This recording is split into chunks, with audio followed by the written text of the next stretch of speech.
Welcome back. And now for the news in detail. Turkey has rejected US President Donald Trump's offer of mediation between Turkish and Kurdish forces in Syria. Foreign Minister Mevlut Çavuşoğlu dismissed the proposal, saying Ankara does not negotiate with terrorists. Turkey's defense ministry says it has cleared all SDF forces from the border town of Ras Al Ain. Meanwhile, hundreds of people gathered outside the White House, demanding Pentagon's military action against Ankara. Speaking in Washington, Trump threatened Ankara with severe sanctions, but ruled out US military intervention.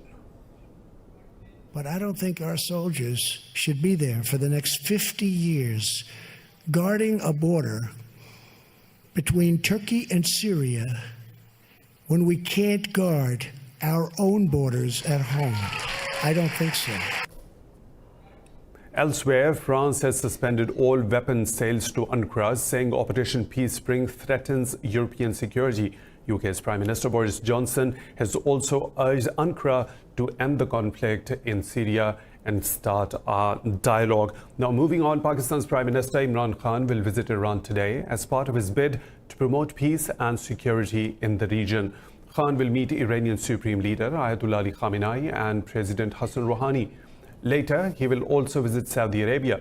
Meanwhile, Iran's foreign ministry spokesman Abbas Mousavi said Tehran is ready to hold talks with Saudi Arabia with or without mediation.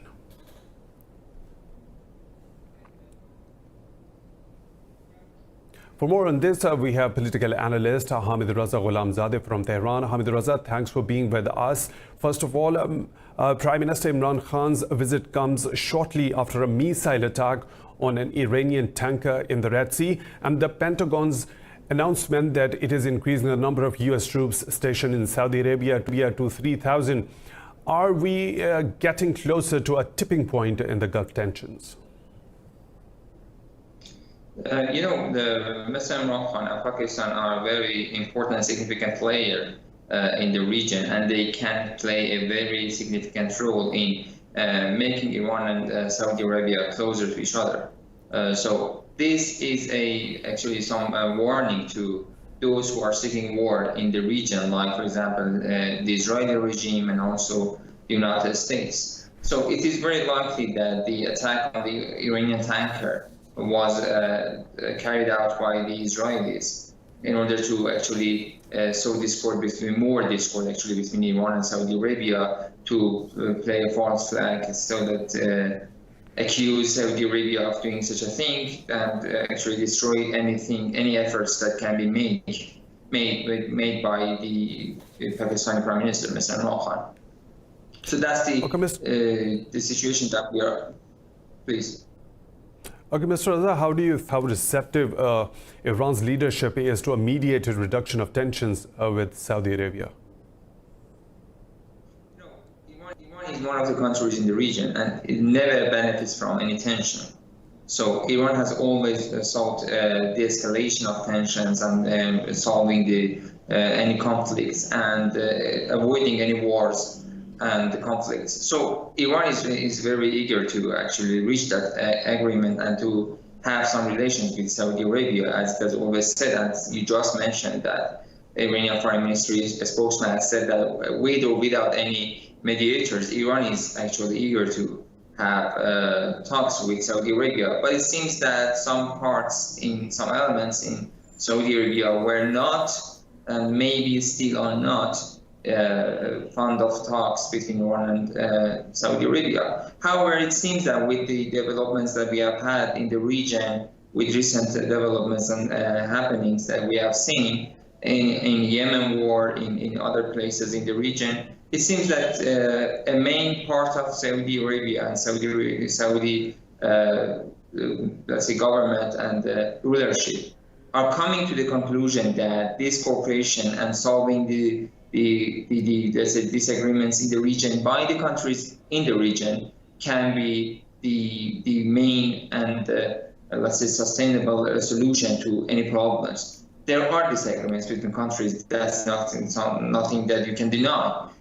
What we have seen the experience in Syria, Iran and Turkey have had many disagreements in that part, but they managed to sit at the table in Astana talks with Russia in other talks, and reach conclusion to help actually resolve the conflict in Syria. So it can happen in the case of Saudi Arabia as well. And one of the best choices, I believe, is Pakistan, because it is a country, a Muslim country. It has good relations with both Saudi Arabia and Iran, and it is not a country involved in any conflicts as we are seeing in the Arab world. So I could be very hopeful that Mr. Imran Khan can be a very good choice for any negotiation between a mediation between Iran and Saudi Arabia. Mr. Raza, you think Pakistan's Prime Minister or Pakistan's role can be of most importance regarding the mediation efforts between Saudi Arabia and Iran? There have been reports of earlier third-party back-channel contacts between Saudi Arabia and Iran. Do you have any information related to that one? What can you tell us about this? Back channels? So there had been earlier reports of other back-channel mission efforts on the part of different other stakeholders. Do you have any information?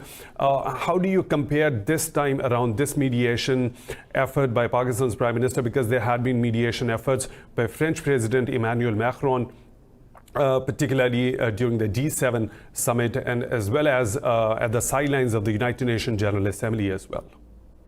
You know, there are different points about that. What President Macron or Mr. Shinzo Abe from Japan or some other people have been trying to do between Iran and the United States is a totally different story, because Iran is not actually seeking talks with the United States unless it gets back to the JCPOA and act as a rational player. But when it comes to Saudi Arabia, it's a totally different story, because we are both neighbors. We share the region that we are living in. And we share the conflicts, the tension, everything, the damages, the benefits, whatsoever it is in the region. It is something shared between Iran and Saudi Arabia, as well as other countries in the region. But we can maybe compare it with Iraq, which tried to be a negotiator and mediator between Iran and Saudi Arabia.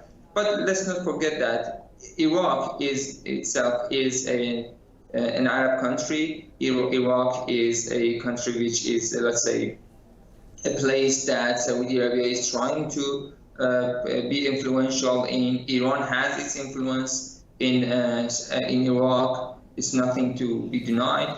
And so Iraq also wants to be a major player in Arab world and in Muslim Mr. Hamid, world. thanks for joining in this news, for your time. I would really appreciate you are of the view that Pakistan's role regarding the mediation efforts in bringing Saudi Arabia and Iran on the negotiating table is very crucial. Now we'll move on. Defying New Delhi's lockdown, Kashmiris have held over 300 protests since the occupied valley's illegal annexation by India.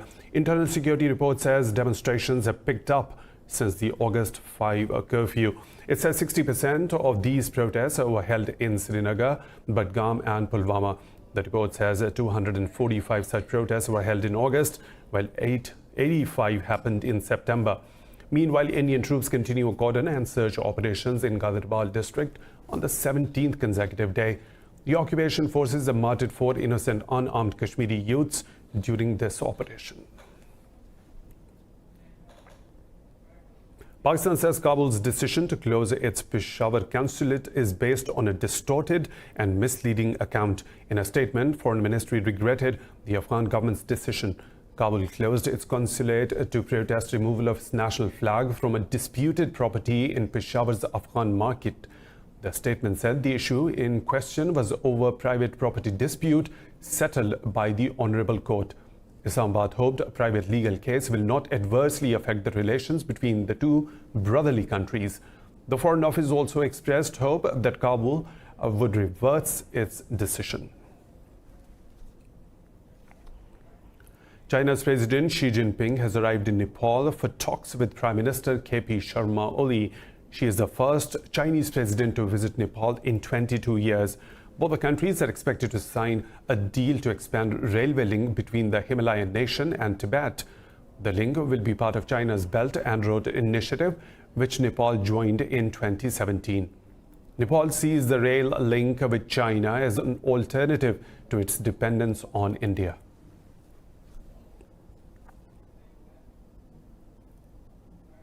Poles are voting in the parliamentary elections with the ruling Nationalist Law and Justice Party poised to get a second term in the office. Polls suggest the governing populists are banking on welfare measures to secure a win, but their majority is still at stake.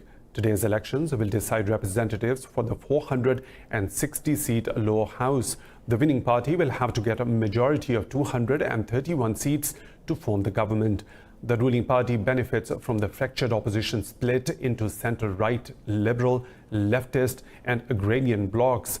The new government will have to mend soured ties with the EU over judicial reforms, which the bloc called a threat to rule of law in Poland.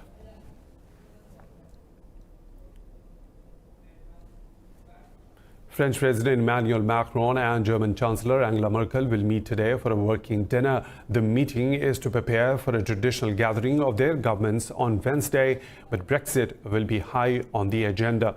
Europe's two main power brokers are meeting just days before an EU summit. The summit is considered the last chance for a Brexit deal. The next day, EU leaders will gather in Brussels to hammering out the divorce terms for Brexit, set for the end of this month. Talks between London and the EU have stuttered this week despite fears of deep economic pain for Britain. European officials have warned that the latest Brexit proposal cannot serve as a basis for a breakthrough before next week's summit.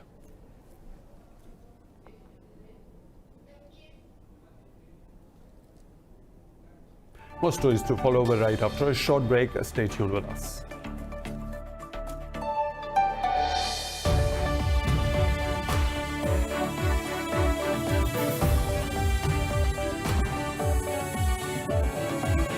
Welcome back. Protest leaders in Ecuador say their decision to hold direct talks with President Lenin Moreno might be at risk by the military crackdown. Moreno has announced a military enforced curfew over the capital Quito after protest violence against austerity worsened. An indigenous group, CONE, has led protests against the withdrawal of fuel subsidies by Moreno for the second week. Moreno said he will reconsider and assess the fuel subsidy withdrawal. We will analyze and revise the requests of indigenous and social groups in respect to the Decree 883, to study its effects, to ensure that resources reach the countryside so that its communities and those who benefit can manage their own resources. Protesters came out on the 10th day of clashes, setting the office of Ecuador's controller on fire and blocking roads to Quito's airport. Moving on, Venezuela has barred Guatemalan President-elect Alejandro Giammattei from visiting the country. He wanted to visit Venezuela to meet opposition leader Juan Guaido. Venezuelan opposition leader Juan Guaido says Giammattei landed in Caracas but was denied entry.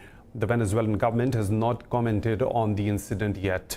Guaido leads Venezuela's opposition-controlled National Assembly.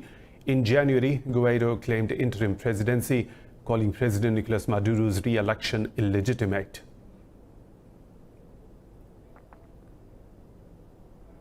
"300 Extinction Rebellion protesters have been arrested in Belgium. The protesters said they wanted the Belgian king to declare an emergency over climate change. In the Netherlands, police arrested around 30 climate change protesters who blocked a bridge in central Amsterdam. The protesters slumped on hammocks hanging from pillars of bridge to prevent boats from passing underneath. Police also arrested 80 protesters outside Rijksmuseum, one of Amsterdam's top tourist draws. In France, hundreds of activists blocked a key route to the National Assembly. They were later dispersed by the police.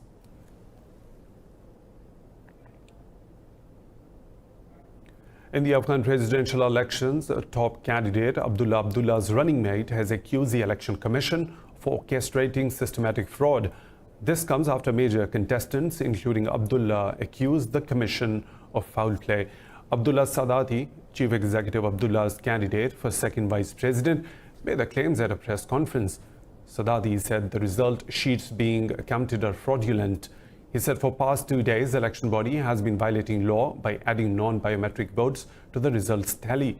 The Election Commission said a record low of 2.7 million voted.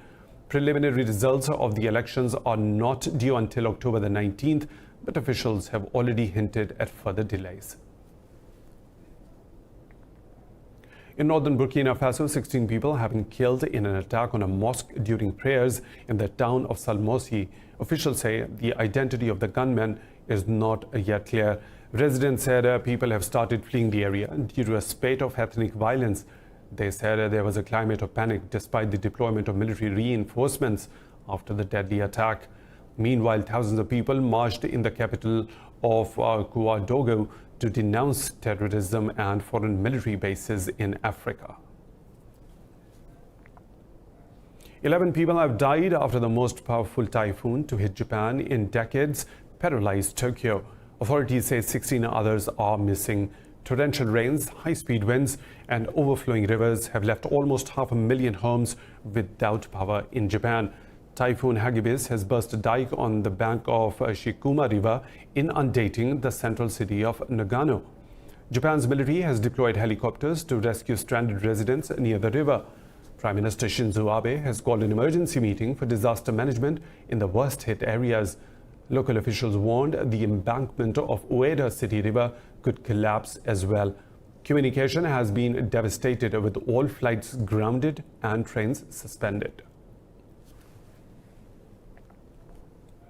Recent rains have helped put out the forest fires in Bolivia and Brazil, but the ecological disaster is far from over. Scientists and meteorologists warn the fire's impact could disrupt South American rain pattern for years to come. This report has the details. Over 900,000 hectares of the Amazon forest were lost to wildfires this year. The damage has been attributed to Bolivian and Brazilian farmers' slash and burn farming practices. Now scientists warn their recklessness may soon come back to haunt them. What we can say is that the man-made fires, together with the natural ones, have affected areas that have not been affected yet. And those are the most impacted ones. South of the Bolivian Chicanta, pristine areas. I'll even say virgin areas like those in Nembiguasu. The Amazon rainforest is connected to a system of clouds known as air rivers, which are vital to South America's natural precipitation systems. Now that so much of the forest has been destroyed, scientists fear the continent will soon be in the grips of a drought. Ironically, it will be South America's beef and soy producing regions which will be most affected. The region generates earth richness thanks to the Amazonian aerial rivers that carry over 23 trillion liters of rainwater per year all the way down to the south, much more than what's discharged by the ocean. The destruction of only 5% more of the Amazon rainforest will trigger the disappearance of that richness. We are very close to a moment of collapse. Such an agricultural disaster will have significant consequences for Brazilian President Jair Bolsonaro and his Bolivian counterpart Evo Morales. Both have backed soy and beef farming in forest regions and downplayed the impact of the recent fires. Now, those who voted for them could lose both the Amazon and their farms. In the forests of Kahuzi-Biega National Park in DR Congo, endangered eastern lowland gorillas are at the heart of a conflict. Their home is a haven in the province of South Kivu, a battleground for the rival militias for a quarter of a century. This report has the details. This is the Kahuzi-Biega National Park, in the east of the Democratic Republic of Congo. For the last year, the forest has been the scene of conflict between wildlife rangers and members of the Pygmy ethnic group, who claim the territory as their ancestral home. But the biggest victims of this conflict could be the endangered eastern lowland gorillas, who also call this park their home. The Pygmy people have been destroying the park through logging, coal production, sawmilling, and even mineral extraction. These activities are incompatible with conservation. They are activities which destroy the gorillas' natural habitat. The park rangers say that the Pygmy people have illegally cleared 350 hectares of the forest and accuse other ethnic groups and regional authorities of turning a blind eye. Rising above the canopy, plumes of smoke signal one of the most problematic activities that the pygmy people engage in, the burning of trees to produce valuable coal. This not only pollutes the air, it destroys the gorilla's natural habitat, threatening the animal's survival. In a conflict which has seen 3 deaths since the beginning of the year, the rangers are keen to spread their message. I told them these illegal activities in the park are over. Now they're supposed to pass on the message to all other groups that can be found in the national park. Peace talks are underway to put an end to the conflict, with participants engaging in a tricky balancing act of ensuring that the rights of the pygmy people are respected, while the natural habitat of prized local wildlife is left intact. After the completion of the first phase of the Pakistan-China Economic Corridor, Islamabad and Beijing have agreed to expedite work on its western route. A Pakistan-China joint working group has also signed an MOU for transport infrastructure development. The project's second phase includes the construction of highways over 1,200 kilometers long. A Chinese delegation has called on Pakistan's Communication Minister Murad Saeed and discussed the infrastructure projects. The Chinese delegation appreciated Pakistan's timely completion of the first phase. Pakistani officials also informed the delegation about second phase's priority areas, which include agriculture, tourism, and poverty alleviation. In northern India, farmers have started burning crop residue after harvest, adding troubles to the woes of New Delhi's residents. Chief Minister Arvind Kejriwal says the smoke has started affecting Delhi's air quality. Pollution in the Indian capital is already hovering at unhealthy levels. New Delhi was ranked the world's most polluted capital city in 2018.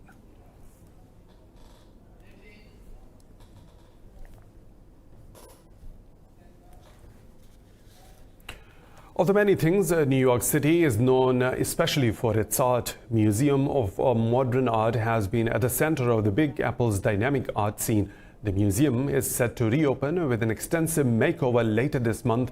The details in this report. New York's heralded MoMA reopens on 21st October after a multi-million-dollar makeover. MoMA, which moved here in 1939, has undergone remodeling 4 times to cope with a growing collection and increased footfall.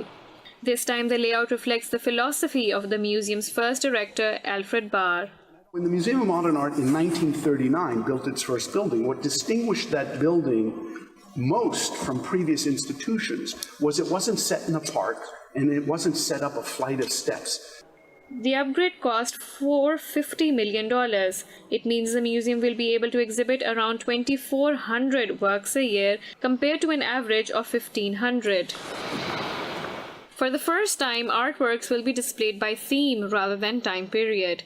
This notion of democratizing the museum, of making that whole ground floor visible everywhere and free, is very much part of this sort of character that we wanted to bring out together.